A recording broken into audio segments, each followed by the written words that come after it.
Darkness, the smell of copper and gunpowder.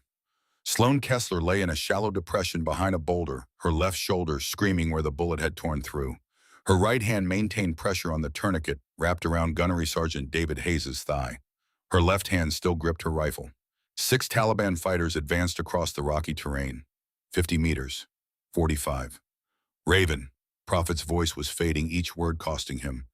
Leave me. Complete the mission. Sloane's response came between controlled trigger pulls. Negative. Shot. A body dropped in the darkness.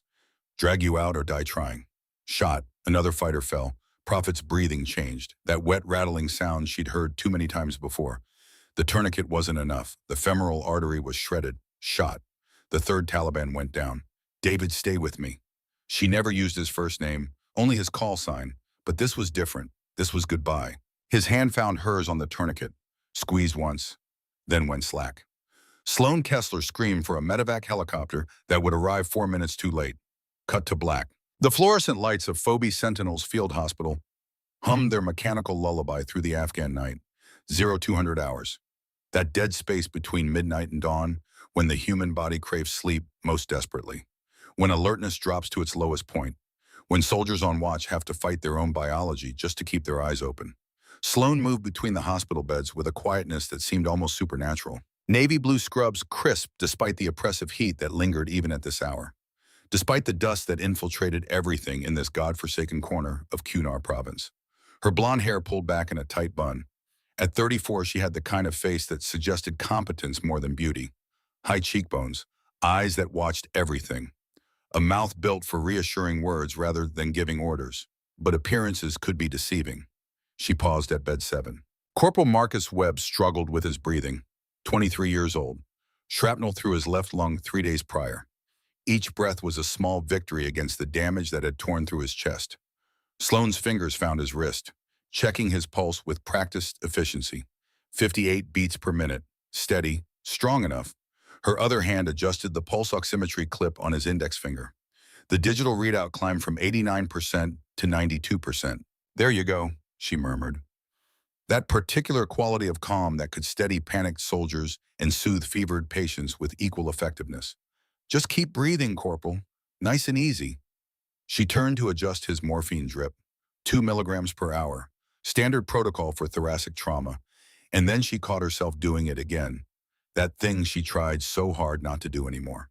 Her eyes had swept the room in a tactical assessment so automatic she barely registered it. 3 exits. Main entrance at 12 o'clock. Supply corridor at 3 o'clock. Emergency egress at 7 o'clock. The main entrance offered no cover for the first 4 meters. The supply corridor had good concealment but poor cover. Canvas walls wouldn't stop rounds. The emergency exit was the best tactical choice if things went sideways. 32 beds total, 14 currently occupied. The patients nearest the exterior walls would be most vulnerable to indirect fire. The ones in the center of the ward had the best chance if mortars started falling. Sloane forced the thoughts away. Focused instead on Corporal Webb's IV line, checking for infiltration at the insertion site. This was who she was now. A nurse, a healer, someone who saved lives instead of taking them. At least that's what she told herself every single day for the past 3 years. Corpsman Kessler. She turned to find Corpsman Eli Brennan standing behind her, clipboard in hand, his young face drawn with exhaustion. 22 years old, fresh out of field medical service school. This was his first deployment. He'd been at FOB Sentinel for exactly 3 weeks, still jumping at the distant thump of artillery fire that echoed from the mountains, still flinching when the base's generators kicked on with their diesel roar. Sloane never flinched, not once, not ever. Eli found that both comforting and slightly unnerving. Vitals are stable on bed 7, she said, making a notation on his clipboard, but watch his oxygen saturation closely. If it drops below 92 again, I want to know immediately. And check his chest tube output every hour. I don't like how much blood we're seeing in the collection chamber. Yes, ma'am. Eli scribbled notes with the desperate intensity of someone who knew he was in over his head. He hesitated. Then, can I ask you something? Sloane glanced at him, waiting. How do you stay so calm, I mean all the time? Even during the mass casualty drill yesterday, you were just steady. Like this is all normal. She considered the question for a moment. How to explain 16 years of experience without revealing what those 16 years actually contained? How to describe the kind of calm that comes from having looked through a rifle scope at another human being and made the conscious decision to end their life that came from having done it 47 times. Experience, Brennan, she said simply. You do this long enough, you learn to control your reactions. The patients need you to be their anchor. If you panic, they panic. So you don't panic. It was a true answer, just not the whole truth. The whole truth was locked in a footlocker, hidden in the supply room. The whole truth had a body count attached to it. Yes, ma'am, Eli said, though he didn't look entirely convinced. Sloan moved on to bed 12. An old farmer named Roy Madsen lay recovering from 70% body burns, 68 years old. Hunting accident 2 days ago that had also killed his daughter. His 10-year-old grandson Tommy was in bed 13, recovering from shrapnel wounds to his chest and arms. She checked Roy's IV, his fluid resuscitation rates, the Silvadene cream coverage on his burns. Professional, efficient, gentle. But inside, a different part of her brain was working. The part she couldn't fully shut down no matter how hard she tried. The hunting accident had been a propane tank explosion.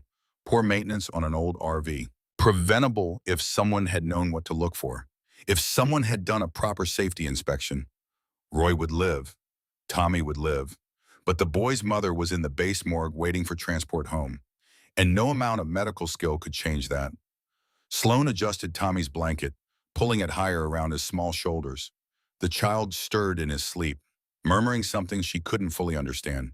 For just a moment, less than a heartbeat, something flickered across her face. An emotion too complex to name. Grief for the mother who died. Frustration at her own helplessness despite all her skills. Then the professional mask returned, smooth, impenetrable. At 0630 hours, Master Sergeant Wade Harlow conducted his morning security briefing in the command tent. Sloan had no official reason to be there. Medical personnel rarely attended tactical briefings unless they were coordinating for mass casualty scenarios.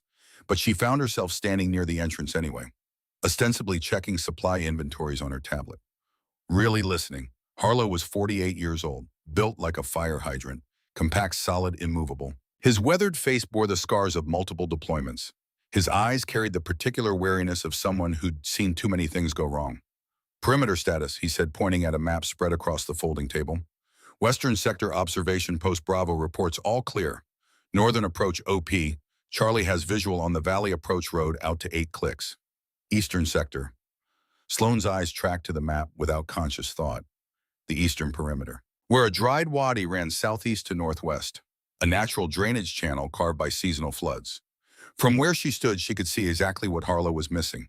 A 35-meter stretch where the wadi's depth and the angle of approach created a blind spot from the nearest observation post. An infantry squad could low-crawl through that dead space and be at the hospital's eastern wall before anyone noticed. She'd identified it in 15 seconds the first day she arrived. Harlow, with his 24 years of experience, apparently hadn't seen it at all. The generator building made it worse. The squat concrete structure sat at an angle that blocked the observation post's line of sight by at least 40 degrees. Attackers using the wadi could use that building for cover, setting up crew-served weapons within effective range of the hospital. Sloan pulled a small notebook from her pocket, the kind nurses use for patient notes, and began sketching. Not medical information this time. A tactical range card, distances marked in meters, dead zones hatched with careful precision. Likely avenues of approach marked with arrows. Wind patterns, elevation changes, everything a trained scout sniper would document. It took her 8 minutes to complete. 8 minutes to document vulnerabilities that should have been identified and addressed weeks ago. She stared at her own handwriting, at the military precise notations that had nothing to do with nursing and everything to do with a life she was supposed to have left behind. Then she made a decision. At 0847 hours, she found Master Sergeant Harlow inspecting fighting positions along the northern perimeter. Master Sergeant, she called, approaching with her notebook. Harlow turned. His expression shifted from focused intensity to polite dismissiveness the moment he recognized her medical insignia.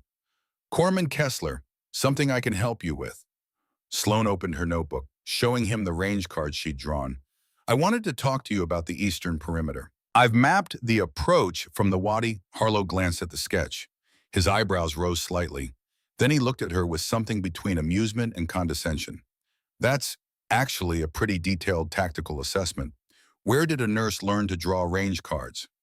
I read field manuals, Sloan said evenly, and I've been observing that terrain since I got here. Master Sergeant, this dead zone here? She pointed at her diagram. Combined with the generator building's blind spot, it's a critical vulnerability. Harlow's smile was patient, the kind adults use with children who've said something charmingly naive. He took the notebook, studying her sketch more carefully. I appreciate your concern, Corman. Really, I do. And this is impressive work for someone without infantry training. He handed the notebook back. But that wadi is monitored. We've got overlapping sectors of fire. Even if someone tried to use it for approach, we'd light them up long before they reach the hospital perimeter. With respect, Master Sergeant, Sloane kept her voice level. Your observation post can't maintain coverage through the entire approach. The angle of the generator building creates... Corman. Harlow's voice took on a firmer edge. I've been doing base security for 24 years. Iraq, Afghanistan, the Philippines, and half a dozen other places you probably never heard of. I know what I'm doing. Sloane felt heat rising in her chest, frustration mixing with something darker. The knowledge that she was right and he was wrong, and that his arrogance might get people killed. I'm not questioning your experience, Master Sergeant. I'm just pointing out a vulnerability that could cost lives, that I've already assessed and deemed acceptable. Harlow's patience was wearing thin. Corman, you focus on keeping our wounded stable. Let me focus on keeping the bad guys outside the wire. That's how this works. He turned back to his inspection. Conversation clearly over. Sloane stood there for a moment, the notebook heavy in her hand. She could push harder, could reveal exactly how she knew what she knew, could tell him that she'd set up ambush positions in Helmand Province and Kandahar, that she'd studied ground from hides for days at a time, that she understood terrain and fields of fire better than most infantry officers. But that would mean tearing down the carefully constructed wall between Sloane Kessler, the nurse, and Captain Sloane Kessler, scout sniper, serial number 0317. She walked away instead, the weight of unspoken knowledge pressing down on her shoulders. At 10:15 hours, she found herself in Colonel Marcus Thorne's path as he moved between buildings. It wasn't entirely coincidental. She'd positioned herself where she knew he'd pass. Time to look accidental. Colonel, sir, may I have a moment? Thorne was 52, iron gray hair cut high and tight, eyes that had seen everything the Marine Corps could throw at them. He'd earned his reputation in Fallujah, leading his company through 3 days of house-to-house fighting without rest. Corman Kessler, what can I do for you? Sir, it's about the eastern perimeter. I've observed what I believe is a significant tactical vulnerability. Thorne held up a hand, his expression carefully neutral. Let me guess, the dried wadi approach, the dead zone created by the terrain, and the generator building. Sloane blinked, surprised. Yes, sir, exactly that. Master Sergeant Harlow called me 10 minutes ago, said you'd approached him with tactical concerns. Thorne's eyes studied her face with uncomfortable intensity.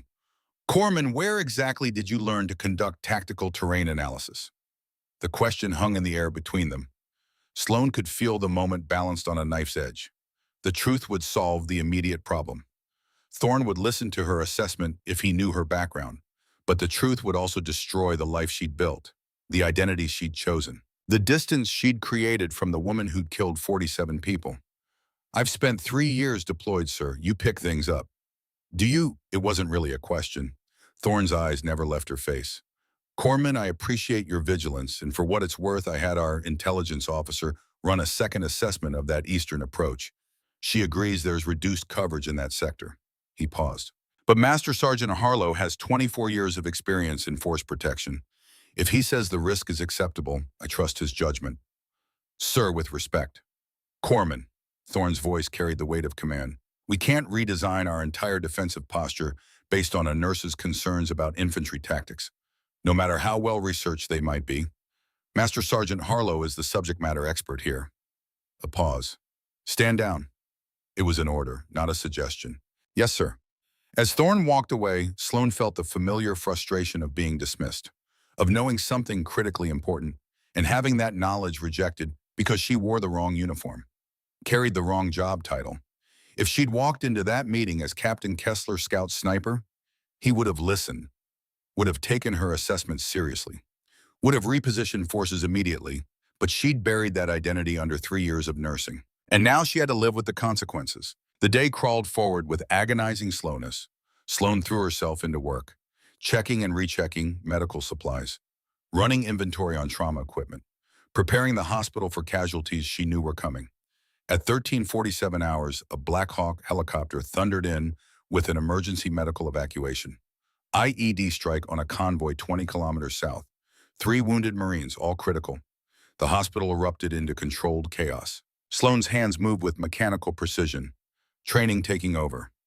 Start IV lines. Control bleeding. Assess for tension, pneumothorax. Move. Move. Move.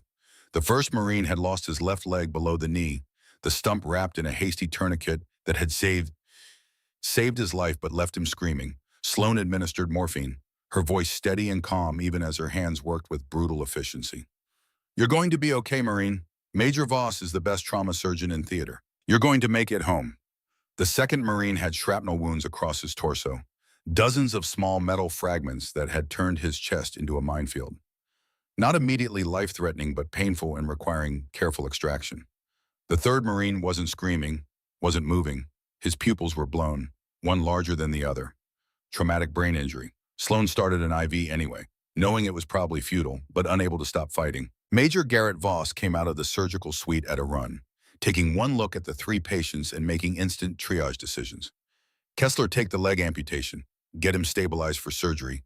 Brennan, you're on shrapnel wounds. Pick them clean. I'll take the head injury. They worked for 6 hours straight. The leg amputation survived, stabilized and transferred to the surgical suite for revision of the amputation site. The shrapnel victim was clean packed and sent to recovery. The Marine with the head injury died at 1923 hours. Despite everything they tried, he was 19 years old, from somewhere in Alabama, and he would never see his daughter, who was due to be born in 3 months. Sloane stripped off her blood-crusted gloves in the scrub room, her hands shaking for the first time all day. Not from stress, not from exhaustion, but from the familiar weight of failure, of not being able to save someone who desperately needed saving. You did everything right. She turned to find Major Voss standing in the doorway, equally blood-stained and exhausted. He still died, Sloane said quietly. Traumatic brain injury with bilateral blown pupils. He was gone before he got here. We just didn't give up on him. Voss moved closer, his voice dropping. Corman, I've been doing combat surgery for 20 years. I've seen hundreds of medical personnel under this kind of pressure. You work for 6 hours without break, without coffee, barely any water. Where did you learn that kind of endurance? Here it was again, the question she couldn't fully answer without revealing truths she wasn't ready to speak. Medical school teaches you a lot about functioning on no sleep, Major. Does it teach you to make battlefield triage decisions like someone with command experience? Does it teach you to maintain tactical awareness even while you're wrist-deep in someone's chest cavity? Voss wasn't being confrontational, just genuinely curious. Because I watched you work today, Corman, and I've seen that level of performance exactly twice before in my career. Both times it was combat Marines who'd cross-trained as medics, people who'd learned to function in the absolute worst conditions imaginable. Sloane met his eyes, weighing how much to give him, how much truth she could afford. Everyone handles stress differently, Major. Maybe I'm just good at compartmentalizing. Maybe. Voss didn't look convinced. Or maybe you've seen worse than this. Done worse than this. He paused. Your file says you've been a nurse for 3 years. But earlier you said 16 years deployed. That leaves 13 years unaccounted for, Corman. 13 years doing something that taught you to work under pressure like a seasoned combat veteran. The silence stretched between them. Sloane could feel the walls closing in, the carefully constructed barriers beginning to crack. Different life, she said finally. Different person. I'd prefer to leave it in the past, sir. Voss studied her for a long moment, then nodded slowly. Fair enough, but Corman, whatever that past was, I'm glad it made you into the nurse you are today. We need people like you here. He left her alone in the scrub room. Sloane slumped against the sink, staring at her reflection in the cracked mirror.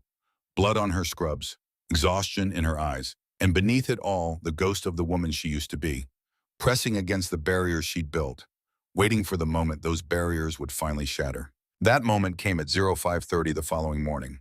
Sloane was in the supply room, ostensibly checking inventory. Really, she was standing in front of the medication cabinet, staring at the hidden space behind it where her footlocker waited. She didn't open it. Didn't need to. She knew exactly what was inside.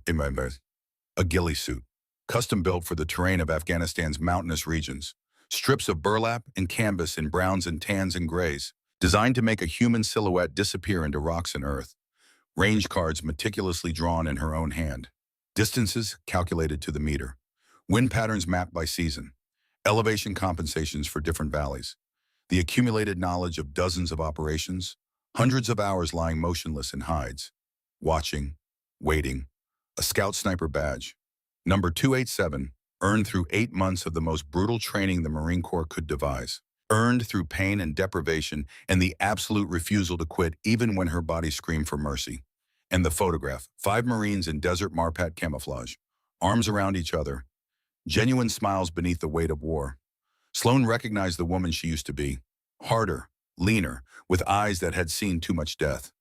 Beside her stood Gunnery Sergeant David Hayes, callsign Prophet, her mentor and best friend. Behind them, 3 other Marines whose names she carried like stones in her heart. All 4 men were dead now. Prophet had died in her arms during that mission in November 2021, his blood soaking into the rocks while she screamed for a medevac that couldn't reach them in time. She'd killed the 6 insurgents who'd set the trap, killed them with a rage and precision that scared even her. But it didn't matter. Prophet was gone. The other 3 had followed over the next year. Different operations, different circumstances, same ending. She was the only survivor of that photograph, the only one who'd made it home. Except she hadn't really come home, had she? She'd just changed locations, changed uniforms, changed her job description from eliminate threats to preserve life. But the war followed her. It always would. Sloan closed the cabinet without opening the footlocker. Some doors were better left closed. Some ghosts were better left undisturbed. At bed 13, Tommy Madsen was awake. The 10-year-old boy sat propped against pillows, his small chest wrapped in bandages, shrapnel wounds healing well. But his eyes carried the particular emptiness of someone who'd lost too much too young. Miss Sloan, she sat on the edge of his bed, careful not to disturb his IV line. Can't sleep, buddy.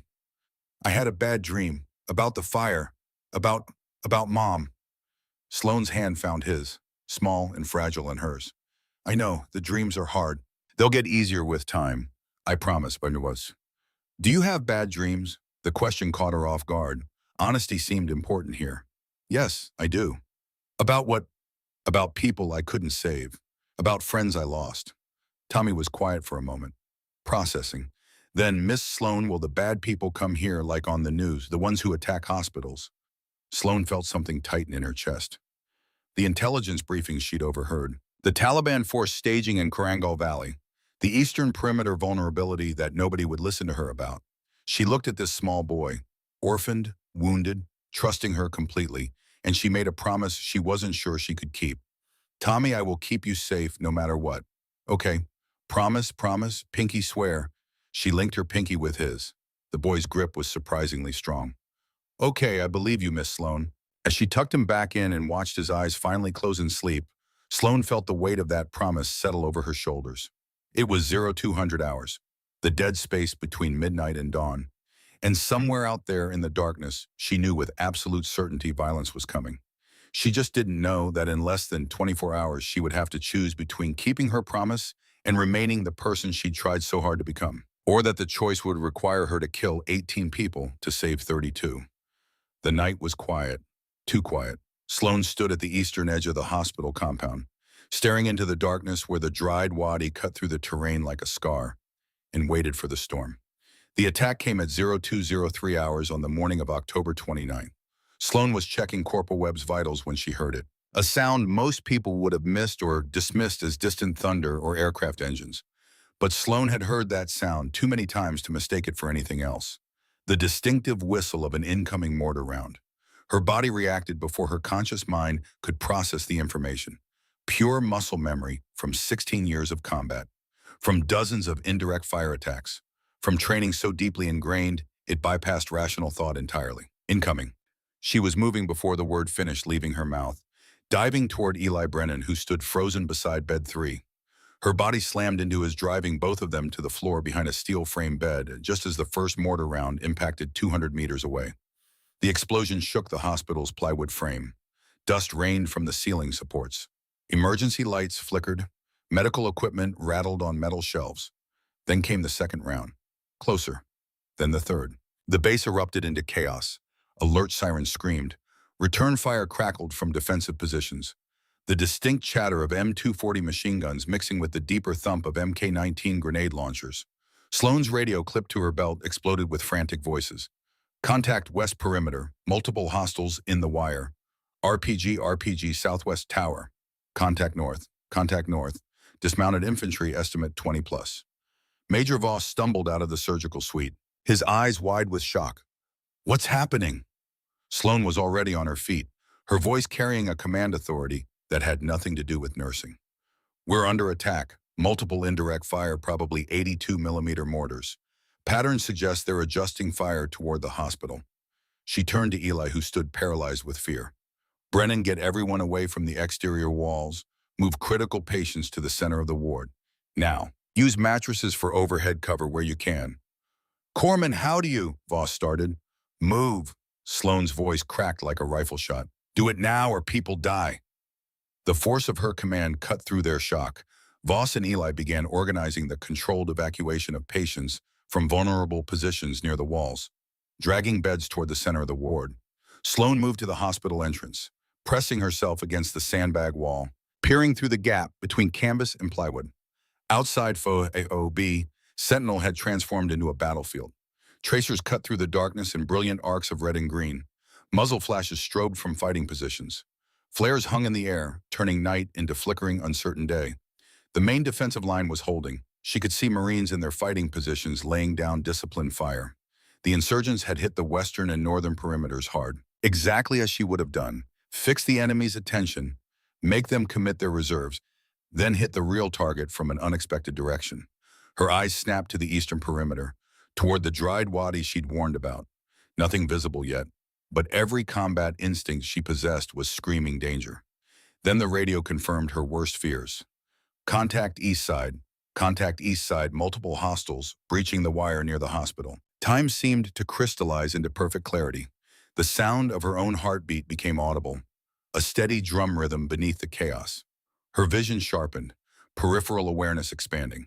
Adrenaline flooded her system, but instead of panic, it brought a cold, focused intensity she hadn't felt in 3 years. Through the gap in the sandbags, she watched the eastern approach. 4-man security detail rushed from their positions toward the breach, weapons raised. Muzzle flashes erupted in the darkness. The distinctive crack of a K-47 fire. Multiple weapons firing in disciplined bursts.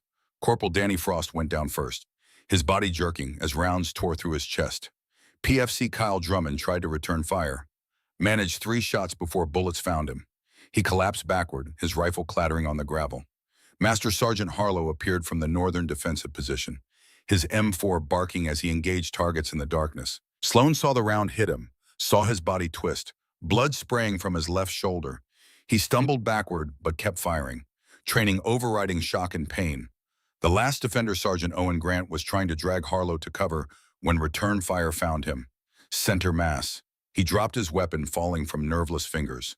Sloane's tactical mind was calculating with brutal efficiency. 12 hostile fighters visible, probably 14 total based on movement patterns. A K-47S. At least 1 PKM machine gun from the sound. 2 RPG launchers. They moved with military precision, bounding by teams, covering each other's movement, maintaining spacing and communication discipline. Not random insurgents, trained fighters, professional. The math was simple and terrible.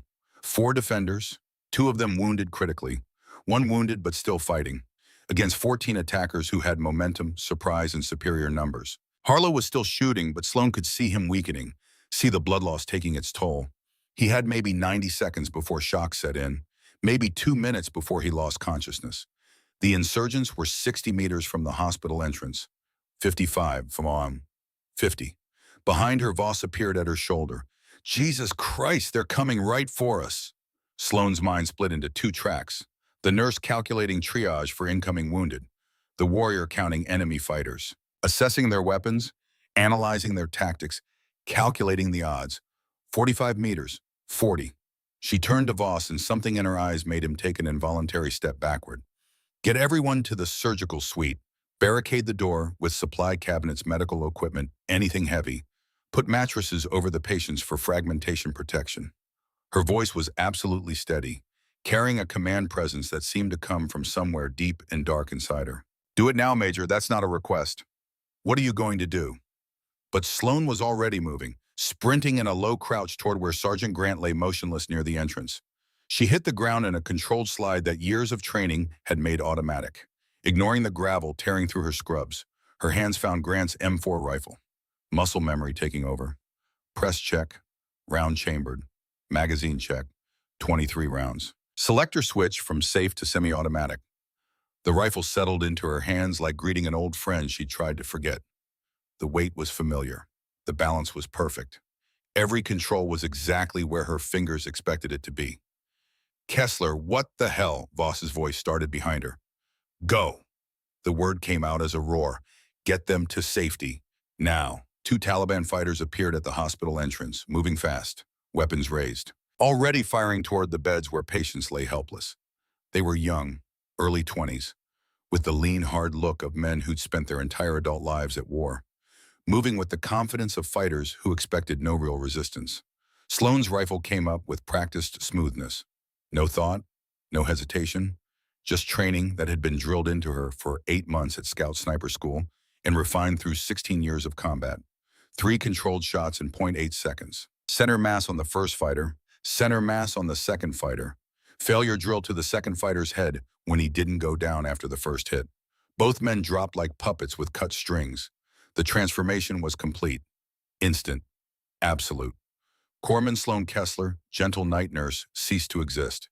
In her place stood someone else entirely, a woman who'd earned the call sign Raven. Not for any noble reason, but because her teammates said she was the angel of death watching from above, patient and inevitable.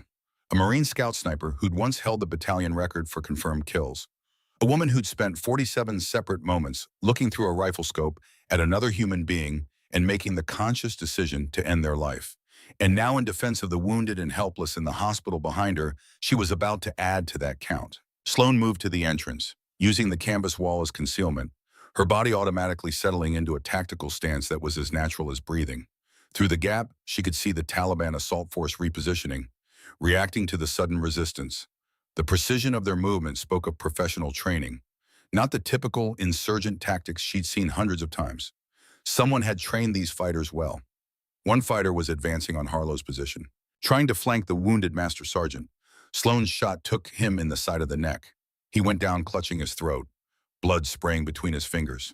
Holy shit! Harlow gasped from behind his barrier, staring at her with wide eyes. Kessler, are you? Stay down, Master Sergeant! Sloane commanded, already tracking the next threat. That's an order. She moved out from behind cover, sprinting in a low crouch toward Harlow's position.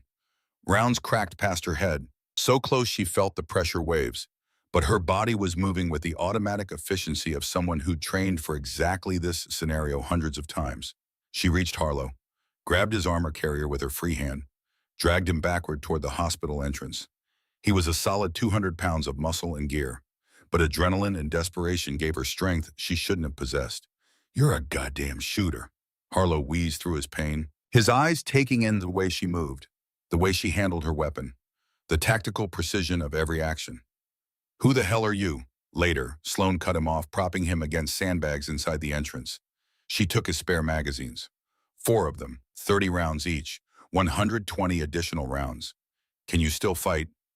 Harlow looked down at his wounded shoulder, blood soaking through his uniform, but his right arm still worked. He raised his M4 with his good hand. Always, ma'am.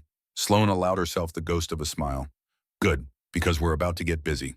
An AK-47 opened up from 50 meters out, stitching rounds across the hospital's exterior canvas. Sloane dropped flat, counting muzzle flashes, analyzing the firing pattern. 4 shooters visible, 2 more providing overwatch from elevated positions, probably more in reserve. They were regrouping. They'd realized they were facing more than terrified medical staff. They'd adapted, moving more cautiously now, using proper fire and movement tactics.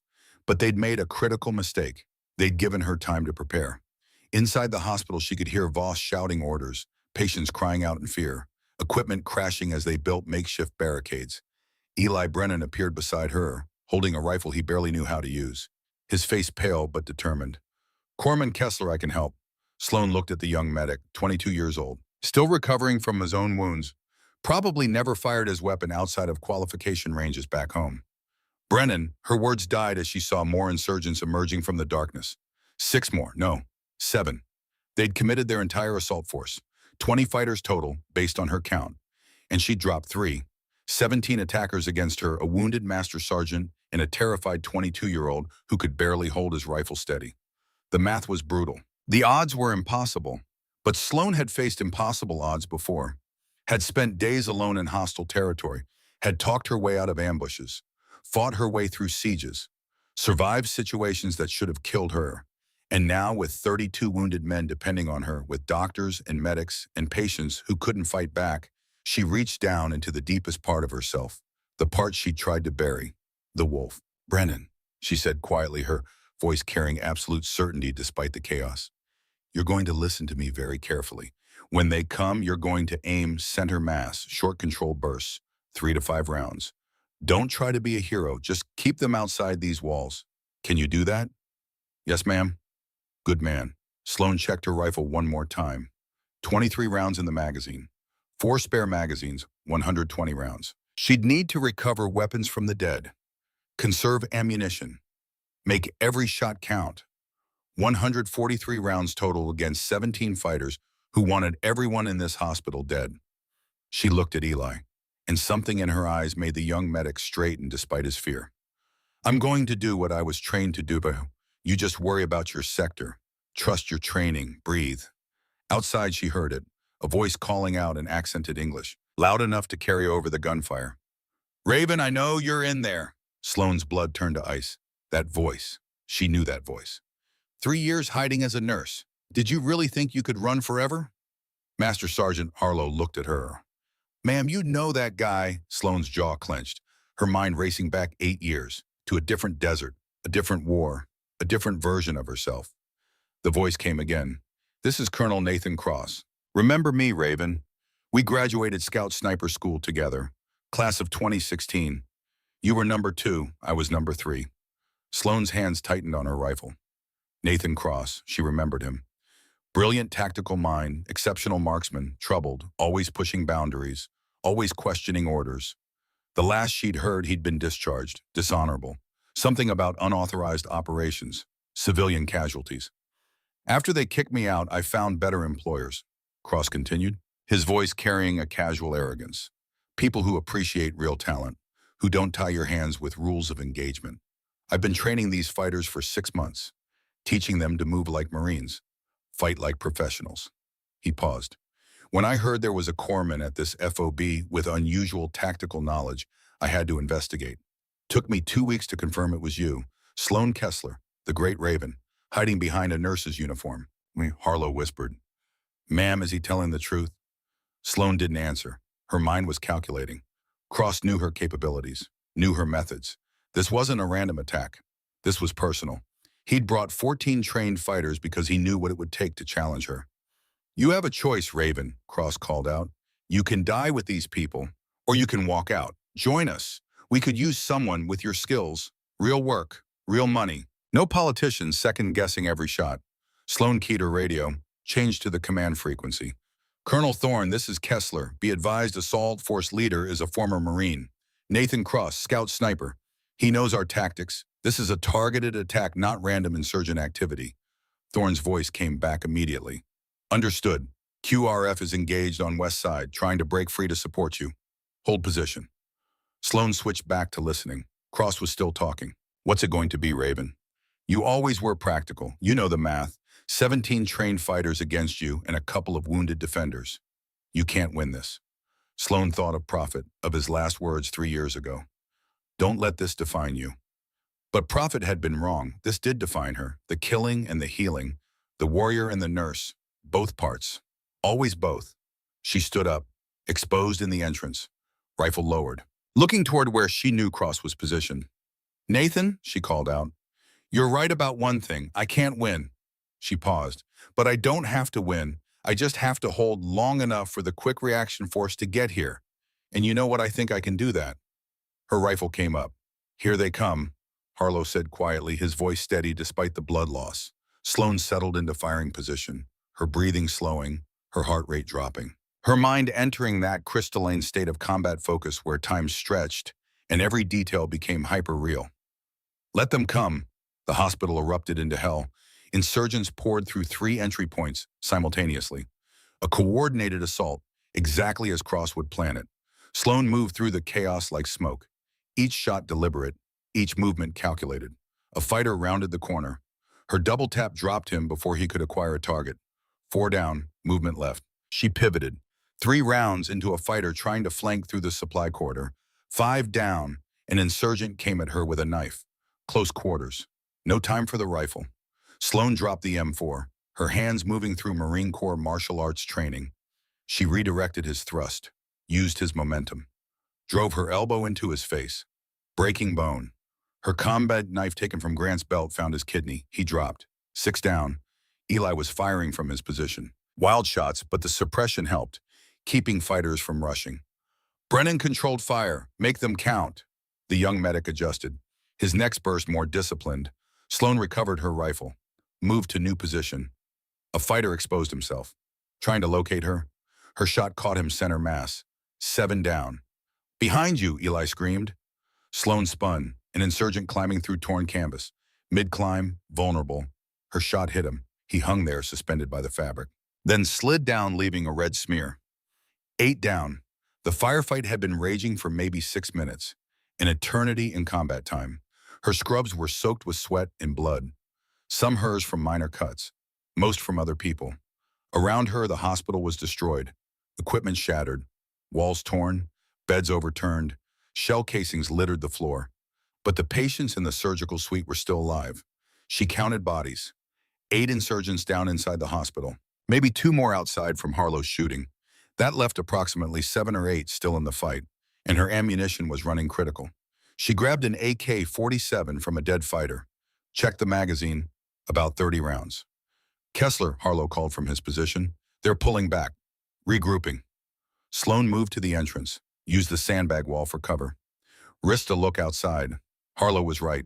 The remaining insurgents had pulled back to about 75 meters, taking cover behind the generator building, planning something. Then she heard Cross's voice again, closer this time. Not bad, Raven. You still got it. But you know how this ends. My fighters will rush you from 3 sides. You can't stop them all. He paused. Unless you want to make this interesting. You and me, Webang. 1 shot, long range, like the old days. You win, my team pulls back. I win, you surrender. It was a lie. Sloan knew it was a lie. Cross wouldn't honor any agreement. But he was giving her information. He was positioning for a long-range shot, which meant he was setting up at distance, which meant he wasn't with the assault force, which gave her an idea. Harlow, she whispered, you still have that grenade? The master sergeant checked his vest with his good hand, producing an M67 fragmentation grenade. 1. What are you thinking, ma'am? The generator building? Same plan as before. But this time I'm going after Cross while they're distracted. That's suicide, ma'am. He'll have a hide set up. Good position. I know, but he's expecting me to defend, not to attack. Sloan looked at Eli. Brennan, when that grenade goes off, you keep firing at anyone who moves. Don't let them reorganize. Can you do that? Yes, ma'am. Harlow, you call it when you're ready. The master sergeant pulled the pin.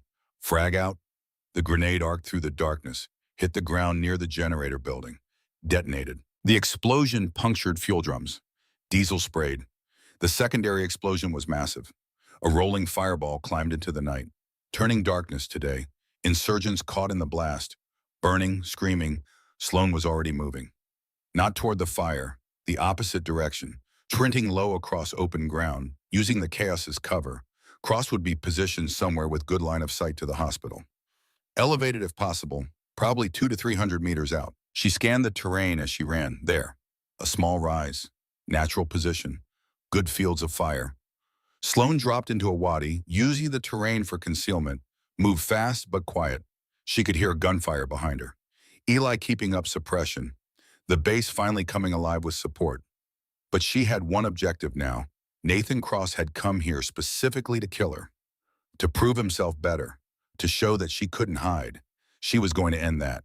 Sloan low-crawled the last 50 meters, using every bit of cover, moving when the gunfire was loudest, freezing when it wasn't. She crested the rise from the reverse slope, and there he was, Nathan Cross, prone behind a Barrett M82.50 caliber rifle. Scope trained on the hospital. Radio beside him, completely focused downrange.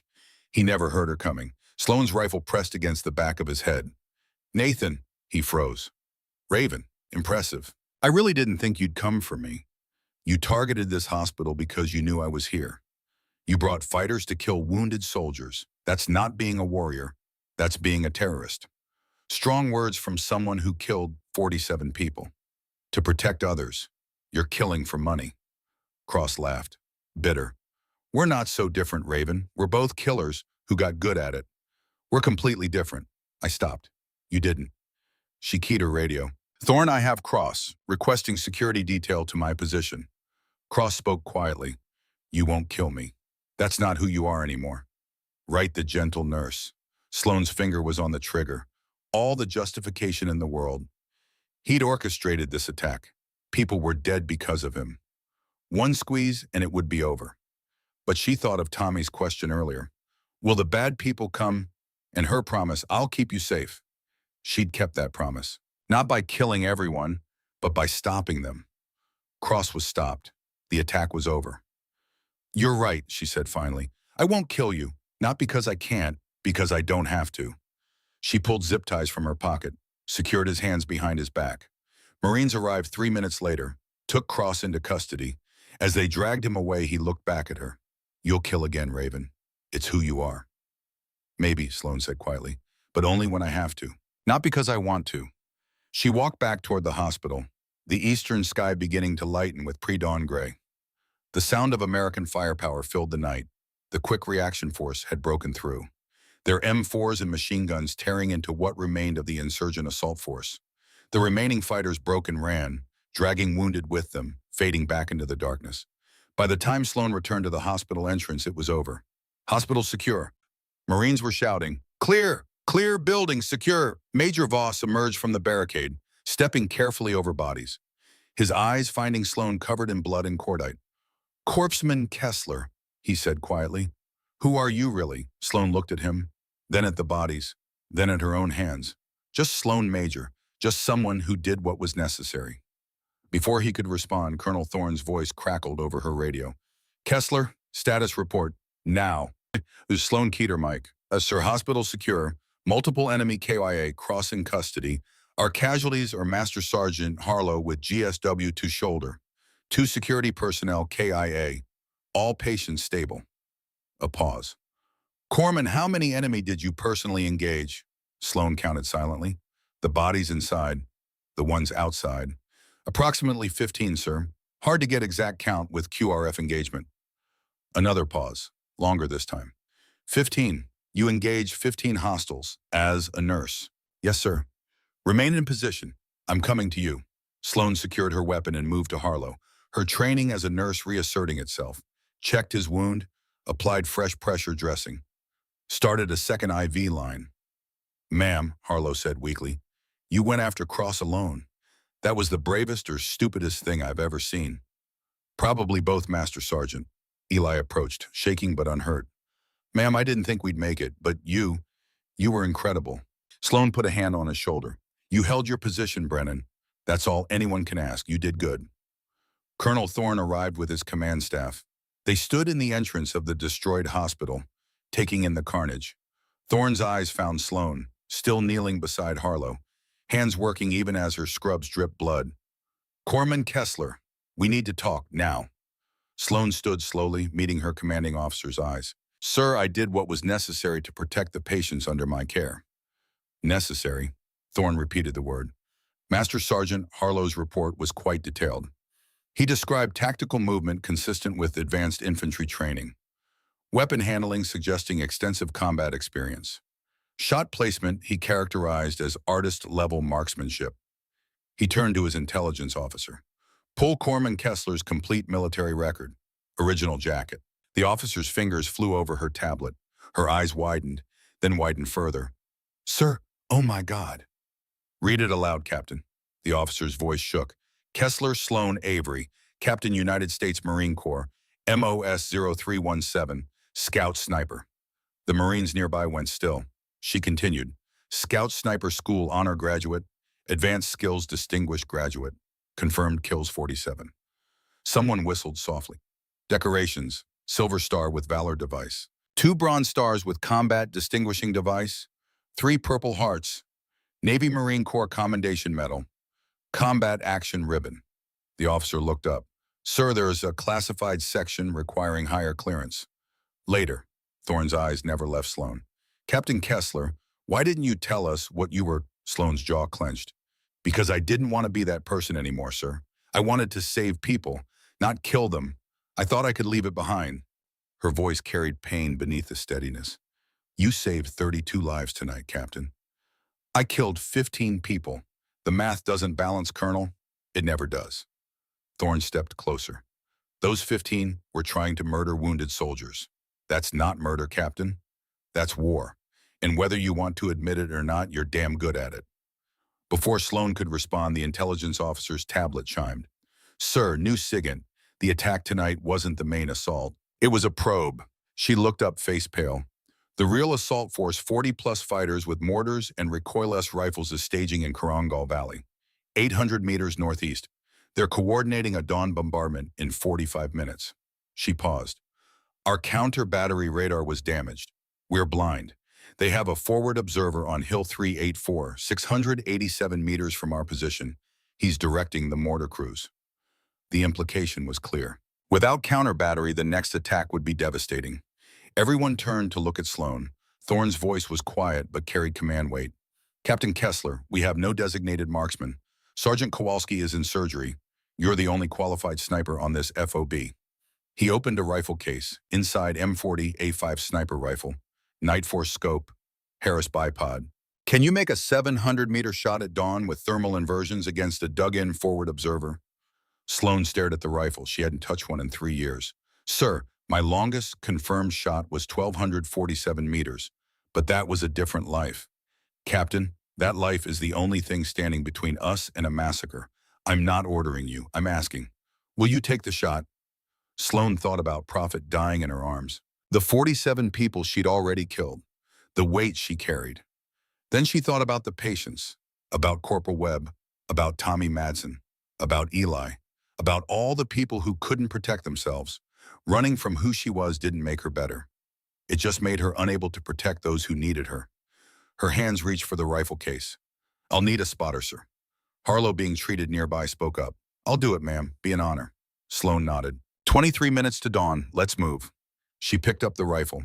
And for the first time in 3 years, Captain Sloan Raven Kessler allowed herself to be exactly who she was. 23 minutes later, Sloan lay prone on the eastern observation post, the M40A5 resting on sandbags, her eye pressed to the scope.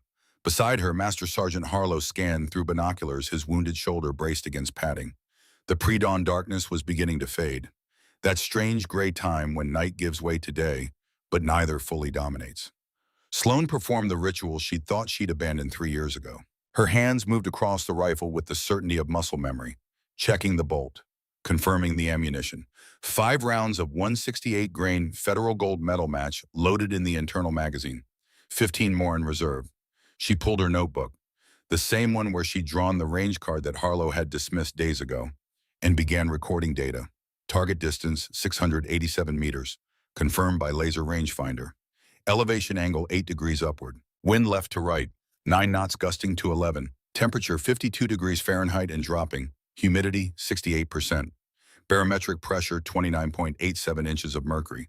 All variables that would affect the bullet's trajectory over 687 meters of Afghan morning air. Harlow watched her work in professional silence. Then, ma'am, you're calculating Coriolis effect for under 700 meters. Sloan didn't look up from her calculations. At this latitude, it's 0.3 MOA. Negligible, but I account for everything. She finished her notes, set the notebook aside, then reached into her pocket and pulled out the photograph. 5 Marines in Desert Marpat. Prophet Hayes beside her, arm around her shoulders, genuine smile beneath the weight of war. She touched the photo to her lips. This one's for you, brother. You taught me to protect people. Medical school taught me to heal them. Maybe I can do both. Maybe I always could. She returned the photo to her pocket and settled into position behind the rifle. The pre-dawn cold seeped through her blood-stained scrubs. Her body ached from the firefight. Minor cuts burned, bruises throbbed. Exhaustion pressed down on her shoulders like a physical weight, but none of it mattered. She began the breathing exercise that Prophet had taught her 16 years ago. Inhale for 4 seconds, hold for 7 seconds, exhale for 8 seconds. Her heart rate dropped, 72 beats per minute, then 65. then 58. Her hands steadied. Her mind entered that crystalline state of focus where the world narrowed to the space between heartbeats. Dawn broke at 0647 hours. Through the scope, the Taliban position materialized from the darkness. Sloan could see fighters moving, setting up 82mm mortar tubes, a coordinated team working with military precision, and they're partially concealed behind a generator housing the forward observer. Adult male, dark clothing, radio in one hand, binoculars in the other, directing the mortar crews with hand signals. Target acquired, Harlow said quietly. Adult male 687 meters partial concealment, boys behind generator housing. Wind steady 9 knots left to right. Sloane's crosshairs settled on the target's center mass. Her mind ran through the calculations one final time. Distance 687 meters. Wind 9 knots equals 1.2 MOA right hold. Elevation 8-degree angle equals 0.5 MOA up. Temperature, cold air, denser, less bullet drop. Coriolis 0.3 MOA at this latitude. All variables accounted for. She settled the crosshairs. Her breathing entered the natural respiratory pause. That moment between exhale and inhale when the body is perfectly still. Between heartbeats, her finger found the trigger. Smooth pressure. Not a pull. A squeeze. The rifle kicked into her shoulder with familiar authority. Through the scope, she watched the round travel across 687 meters of Afghan morning. And miss. The bullet impacted 3 inches left of the target, striking the generator housing, sparking off metal. The forward observer dove to cover. Sloane's breath caught in her throat. Fuck, I'm out of practice. 3 years since her last shot. 3 years of letting the skills degrade. The muscle memory fade. 47 confirmed kills meant nothing if she couldn't make the shot when it mattered most. Harlow's voice cut through her rising panic. Calm, professional. Adjust windage half MOA right. Breathing's good. Position's good. You just need to trust it again, ma'am. Sloane worked the bolt. The spent casing ejected with a metallic clink. A fresh round chambered with mechanical precision. She forced herself to breathe, to reset. 47 previous kills flashed through her memory. Every face, every choice, every weight carried. But this time was different. This wasn't eliminating a threat for elimination's sake. This was protecting. Actively choosing to protect those who couldn't protect themselves. Prophet's voice in her memory. Precision isn't about killing Raven. It's about purpose. Through the scope, the target re-emerged, thinking the shooter had missed completely, returning to direct his mortar crews. Fatal mistake. Sloane's breathing reset. Inhale. Hold. Exhale. Natural pause. Her crosshairs tracked the target. Adjusted half MOA. Right. Accounting for her previous miss. The world narrowed to this moment. This choice. This shot. Her finger found the trigger. Squeezed. The rifle spoke. Through the scope, she watched the target jerk backward. Moan. The 7.62mm round punching through his chest. Center mass. Exactly where she'd aimed. He dropped behind the generator housing. Hit confirmed, Harlow said quietly. Target down. Beautiful shot, ma'am. But Sloane wasn't done. The Taliban position erupted in chaos. Fighters scrambling, leaderless. She worked the bolt. Acquired the next target. A fighter trying to man the mortar. Her shot destroyed the mortar's sight mechanism. The weapon useless now. Bolt. Chamber. Acquire. A fighter shouldering an RPG, aiming toward the base. Her round took him center mass. He fell backward. The RPG clattering unfired. Bolt. Chamber. Acquire. A commander trying to rally the troops, shouting orders. Her shot silenced him permanently. Bolt. Chamber. Acquire. The remaining fighters broke, running, abandoning their equipment, fleeing into the hills. One last shot. Long range. A fighter at the edge of effective distance. She led him slightly, compensating for his movement. Squeezed, hit. 6 shots fired. 5 hits, 1 miss. The secondary assault broken before it could begin. Sloane lowered the rifle slowly, her hands beginning to shake as the focus state dissolved. Not from fear, not from adrenaline fade, from the weight of what she'd just done. Harlow was speaking into his radio, reporting the engagement, confirming target neutralization. But Sloane was staring at her hands, at the instrument that had defined so much of her life, the rifle she'd thought she could leave behind, bury with her old identity. But tonight had proven the truth. You couldn't bury part of yourself. You could only accept it, integrate it, learn to live with both the light and shadow inside your soul. Behind them, the quick reaction force mobilized to pursue the fleeing insurgents. The immediate threat was over. The hospital was safe. 32 lives were protected by 9 precision shots from a woman who tried to stop being a killer and learned she could be both killer and healer simultaneously. "Ma'am," Harlow said gently, "you okay?" Sloan thought about the question. Was she okay? She'd killed 18 men in one night, 15 in close combat, 3 from distance. She'd saved 32 lives, 40-plus medical staff, 120-plus security personnel who would have been caught in the bombardment. She'd confronted the identity she'd tried to escape and discovered it was inseparable from who she'd become. "I don't know, Master Sergeant," she admitted, "but I will be." She secured the rifle and stood, looking back at the hospital where Voss was still working, where Eli was recovering, where patients slept peacefully protected by violence they'd never fully understand. The sun was rising now, painting the Afghan sky in shades of pink and gold. A new day, a new understanding. Sloan Kessler, Marine Scout sniper and Navy corpsman, warrior and healer, both, always both. She picked up the rifle case and walked back toward the hospital, carrying both her identities with her, no longer trying to choose between them, but learning finally to embrace them both. And for the first time in 3 years, something close to peace settled in her chest. The bodies had been removed by the time Sloan returned to the hospital, blood mopped from floors, damaged equipment cleared. The worst of the destruction hidden behind the efficiency of a military base returning to operational status. But the memory remained, would always remain. 18 human beings who'd woken up yesterday morning, now dead by her hand. Major Voss met her at the entrance, his surgical scrubs still stained from the night's work. "All patients stable. Harlow's in surgery now, shoulder repair. He'll make full recovery." He paused. "Thanks to you getting him to cover when you did." Sloan nodded, unable to find words. "Captain Kessler," Voss used her rank deliberately, "what you did tonight. I've been in combat medicine for 20 years. I've never seen anything like it. I killed 18 people, Major. You saved over 200. His voice was firm. "Those 18 were trying to murder wounded soldiers and medical staff. You stopped them. That's not something to be ashamed of." Before Sloan could respond, a small voice called out, "Miss Sloan?" Tommy Madsen came running from the surgical suite where he'd been sheltered during the attack. The 10-year-old boy wrapped his arms around her waist. "You kept your promise. You pinky sweared, and you kept it." Sloan knelt to his level, and for the first time in 3 years, tears came. Not from joy, not from relief, from the weight of 18 deaths required to keep that promise to a child. "Yeah, buddy, I kept it." Tommy pulled back, seeing the tears on her face. "Why are you crying? We're safe now." How to explain to a 10-year-old that safety sometimes requires terrible choices, that protection demands a price. Sometimes grown-ups cry when they're happy. "Tommy, I'm glad you're safe." It wasn't the whole truth, but it was true enough.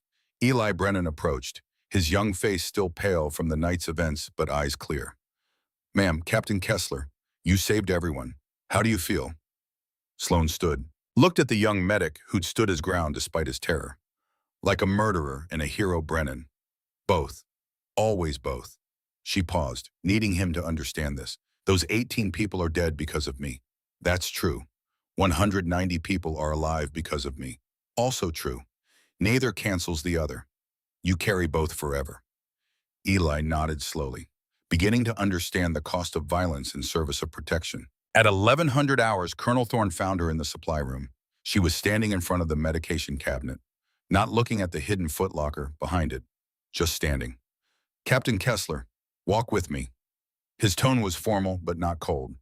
They walked to his office in silence. Inside, he closed the door. "I'm not here to reprimand you. I'm here to offer you something." He opened a folder on his desk. "We're establishing a new training program. Integrated Combat Medicine Protocol. Teaching our corpsmen and medics tactical defensive operations. Not making them infantry, but ensuring they can protect themselves and their patients when necessary." He slid the folder across to her. "The program needs a director, someone who understands both worlds, someone who's lived in both worlds." Sloan looked at the proposal, read the mission statement, the training objectives. The goal of creating medical personnel who could function as both healers and last-line defenders. "Sir, if I do this, the motto must be specific. First to heal, last to harm, always to protect." She met his eyes. "Healing is the primary mission. Always. Violence is the absolute last resort. But when protecting the innocent requires force, I'll write it into the charter. Thorne interrupted. Healing first, force last, protection always. Those are good words to build a program on. He paused. Will you lead it? Sloan looked at the folder, then at the window overlooking the eastern perimeter where she'd made those shots. Then at the hospital where Tommy was probably coloring in his bed. Yes, sir. Thorne extended his hand. They shook. There's one more thing. Several people want to speak with you. Master Sergeant Harlow was first. His arm in a sling, shoulder heavily bandaged, but eyes clear. Ma'am, Captain, I owe you an apology. His voice was formal. Sincere. You tried to warn me about that Eastern approach, showed me your tactical assessment. I dismissed you because you were a corpsman, not infantry. I was wrong. People died because I didn't listen. He came to attention despite his wounds. I'm sorry, Captain. Sloan felt something loosen in her chest. Master Sergeant, we all have gaps in our knowledge. You listened when it mattered. You volunteered as my spotter despite being wounded. That's what counts. She offered her hand. Harlow shook it, respect clear in his eyes. Sergeant Callum Briggs came next, the medic who challenged her calls, who'd resented her interventions. Ma'am, Captain Kessler. He struggled with the words. I was a dick to you, questioned your medical judgment, made jokes about the new corpsman. He met her eyes. You saved my life twice last night. Once when I missed that arterial bleed. Once when you kept those fighters from breaching our position. I was wrong about you. Won't happen again. Sloan nodded. We all have room to grow, Sergeant. You're a good medic. You'll be a better one now. Major Voss was last. I knew from day one you were different, he said quietly. The way you moved, the decisions you made, the calm under pressure. He smiled slightly. I'm glad you're on our side, Captain. Gladder still you're going to teach the next generation. They need what you know, both parts of it. That evening, alone in her quarters, Sloan finally opened the footlocker. The ghillie suit, the range cards, the scout's sniper badge, and the photograph. She traced Prophet's face with one finger. I stopped running, brother. From who I was, what I did. You taught me to be a warrior. Medical school taught me to be a healer. Took me 3 years to figure out I'm both. She placed the photo on her desk. Beside it, she set her nursing credentials.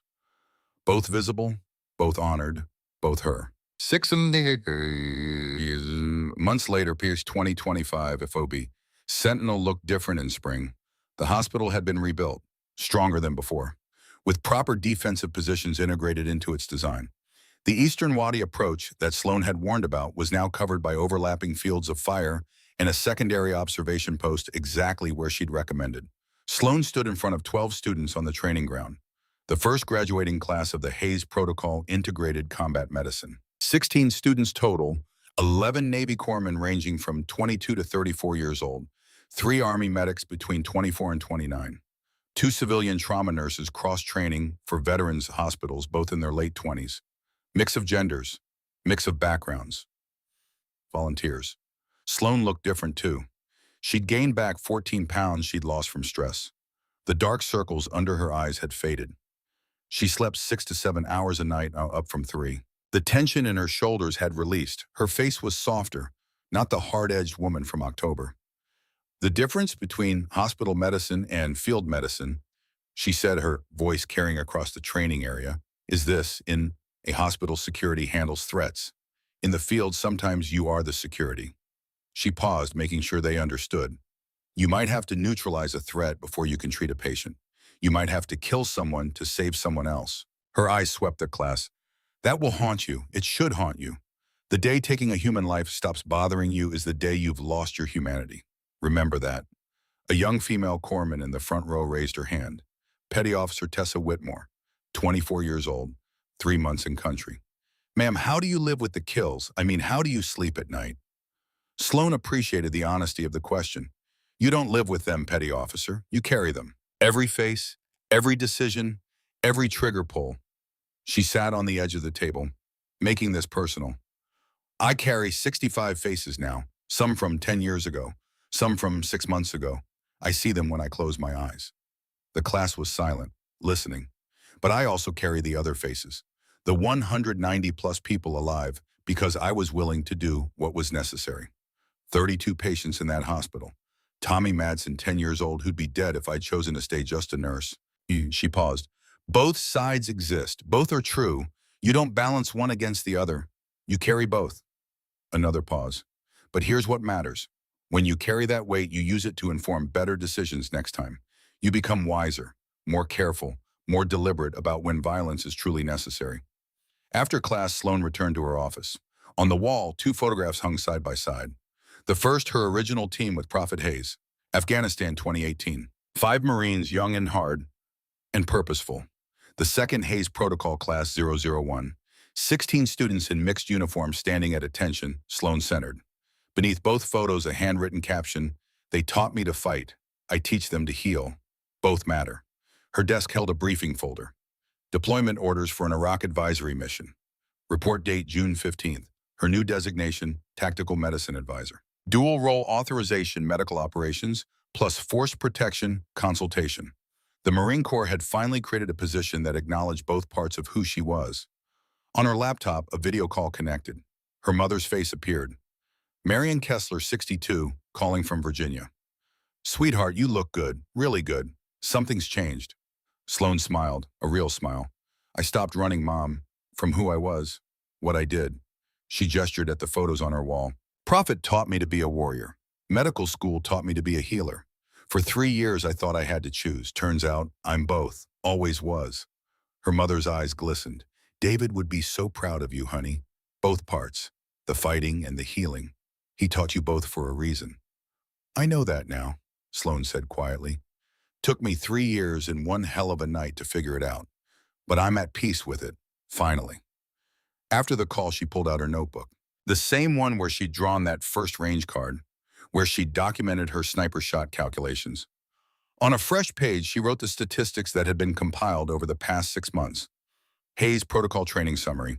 127 medical personnel trained to date.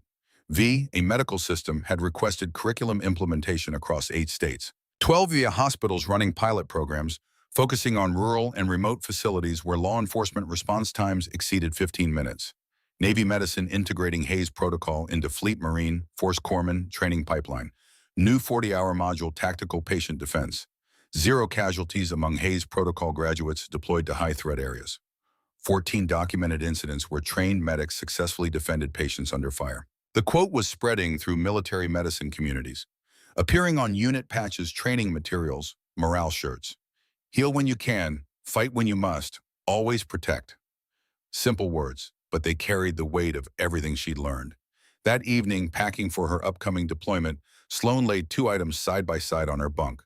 The M40A5 rifle in its case, her medical ruck with Corpsman insignia, both tools, both necessary, both hers. She thought about Prophet's last words.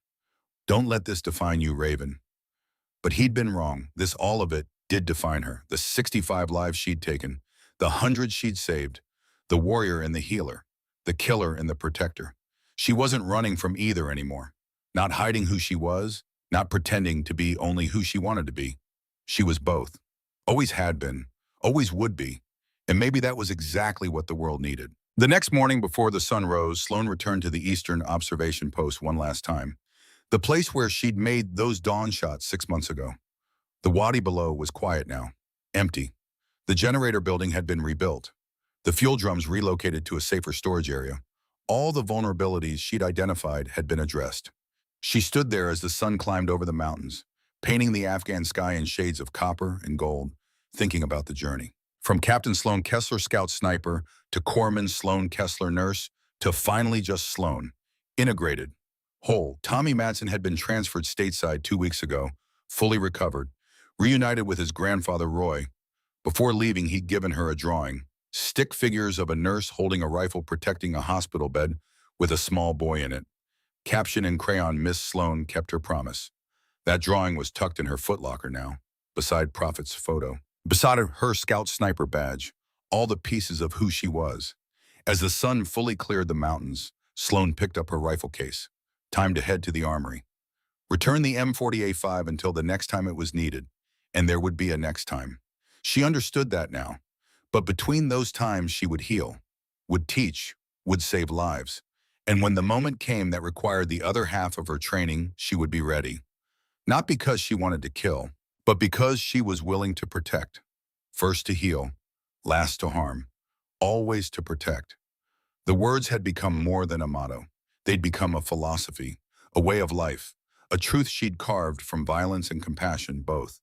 Sloane Kessler walked back toward the base, toward her students waiting for morning formation, toward the deployment that would take her to Iraq in 6 weeks, toward whatever came next, carrying all of who she was, every light and shadow, every kill and every save, every nightmare and every moment of grace, complete, integrated, finally at peace with the woman she'd always been and the woman she'd tried to become, understanding at last that they were the same person. In her pocket, her phone buzzed. A text from Petty Officer Whitmore. "Ma'am, question about yesterday's tactical medicine scenario. Can we talk before class?" Sloane smiled.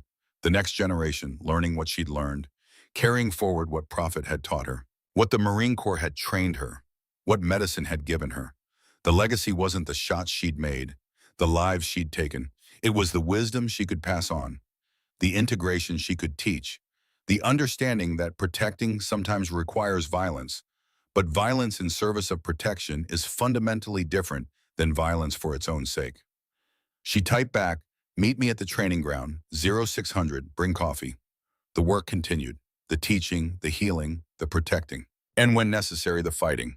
Both hands, both skills, both parts of herself. Sloane Kessler, warrior and healer, walked into the Afghan sunrise, ready for whatever came next, whole at last.